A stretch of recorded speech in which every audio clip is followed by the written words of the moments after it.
Right now on News Channel 6 at 11, getting trees ready for the weather. How crews are working to prevent damage. Plus, a look at local law enforcement's plan to help people in need despite the weather. And how Columbia County is getting ready. As your news at 11 starts now. Live from Television Park, this is WJBF News Channel 6 at 11.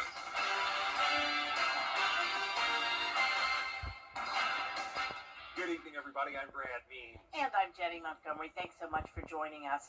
Coverage you can count on begins with the waiting game as a winter storm makes its way across the U.S. And on the other side of that front, the coldest temps we've seen this season.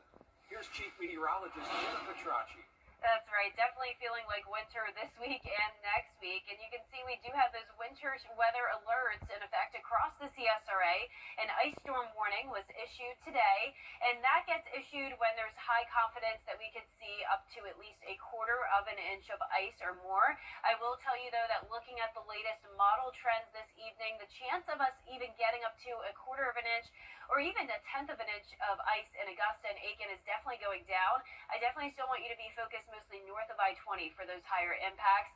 Winter weather advisory is in effect for our southeastern counties. That's where there's still some freezing rain possible, but very limited accumulation. So we're watching this low pressure system that's bringing freezing rain currently to Texas, up towards Arkansas, and then a lot of widespread snow all across Oklahoma.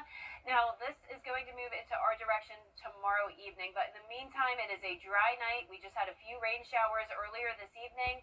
Our Terry Lambert Hyundai Skyview cam looking good here outside the station. And we started out with above average temperatures this morning by quite a bit, 48, and then climbed up to 58, putting us near average today. Around the CSRA, we're back down to 48 degrees, 46 in Aiken. Temperatures are expected to stay above freezing tonight.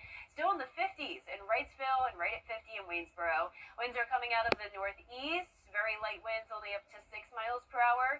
And tomorrow morning, temperatures are going to briefly get down into the upper 30s, and then we'll climb back into the 40s in the afternoon before we start to fall below freezing once the sun goes down. And once those temperatures get to below freezing, that's when we'll have that possibility of ice accumulation Saturday night into Sunday morning. And our northern counties still have the chance of ice accumulation throughout the day on Sunday and into Sunday night into Monday morning. And I'll time it all out for you coming up. But back to you, Brad. Latest updates, be sure Viper 6 app. You need to download that app, please. It's free, and you can get it in the App Store and on Google Play. Coverage you can count on continues now with the effort to get trees storm ready. Crews hard at work to reduce the number of limbs falling. Here's Frances Floresca. Out here in Napoli, you can see trees that have been damaged by Helene and could be ready to fall once an ice storm hits. Tree service crews say wind and even a thin layer of ice can add enough weight to cause damaged trees to snap or uproot. They urge people to continue staying alert, especially around trees near homes and power lines. We've definitely been working day in and day out, just preparing homeowners for the storm, trying to be proactive, not reactive.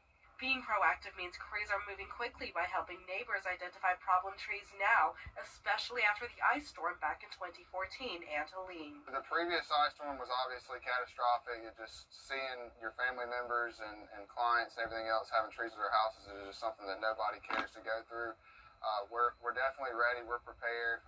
We got all the trucks fueled up, all sharp, just really ready to help as many people we can if this does hit. Navarre says he started his business after the 2014 storm, which taught him how quickly tree damage can turn into a safety hazard. What you're going to see if this ice storm hits is pine trees for the most part that are snapping tops of trees, and people that had trees that were leaning over their houses. Actually, some were from Helene and they just hadn't had the means to take care of them yet, and we've been able to get those people taken care of this week and try to, make their houses as safe as possible. Navarre says if you are unable to get your trees removed before the storm, you should move to a room as far away from them as possible. In Appling, Frances Floresca, WJBF, News Channel 6. Well, school districts are adjusting their schedules for Monday. School's going to be closed Monday in Burke, Columbia, Glasscock, Jefferson, McDuffie, Warren, Richmond, and Washington counties. Bamberg, Lincoln, and Richmond County students, y'all are going to learn from home. Count us to keep you updated on all the closures and changes online and on the air as more information about our schools comes in. And tonight, trucks are, salting roads, bridges, and overpasses, and all state routes on I-20, Bobby Jones Expressway, and Dean's Bridge.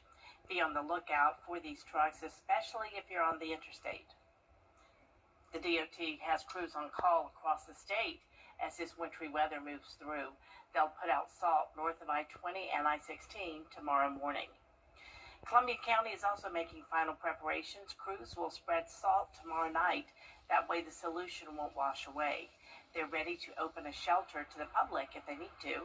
It would be at Patriots Park. County leaders remind you to have supplies on hand.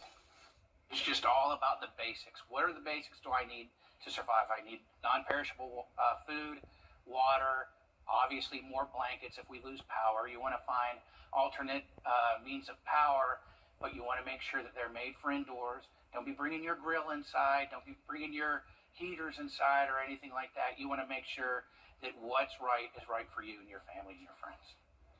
The county had an online meeting with the National Weather Service this afternoon, and departments are ready to respond in case of an emergency. Georgia emergency leaders, as well as the state meteorologist, have safety advice for us. Here's Atlanta Bureau Chief Archit Seshadri. GMA's director says this could be one of the worst ice storms since 2014, and they're saying that because of the threat of ice accumulating on power lines and on trees, we could see down lines and down trees across the northern corridor in Georgia, especially the northeastern part of the state and anywhere north of the I-20 line. That means you may be out of power for days because it could take crews a while to not only get to those areas, but to also restore electricity. Significant ice accumulation is possible in the Watch and Warning counties between Saturday afternoon and Sunday night. Temperatures will drop below freezing Sunday evening and will remain very cold all the way through Tuesday. Prolonged freezing temperatures will cause roads to refreeze. Extreme cold watches and warnings will be possible on Monday night and Tuesday morning. GMA's director says they are bringing in resources from nearby states to help with utilities in case of a loss of power. Georgia's Department of Transportation will start brining roads starting Friday at midnight due to the threat of black ice. And if power companies can't get to those areas because you can't drive on the roads, you can't get the power back on.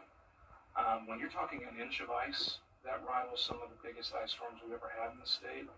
And not only are you talking about impossible travel conditions, you're talking about power outages that may not be able to be fixed for days. Starting Saturday, the State Operations Center will be activated here at GMA headquarters in Atlanta. It is a place where several different groups will huddle together, including DOT crews, the Forestry Commission, GMA's director, as well as Georgia Power, to identify hotspots and areas that need the most help so that crews can quickly deploy to those areas. Reporting outside GMA headquarters in Atlanta, Archit Seshadri, Atlanta Bureau Chief. And GMA is strongly urging drivers to stay off the roads starting tomorrow afternoon. First responders.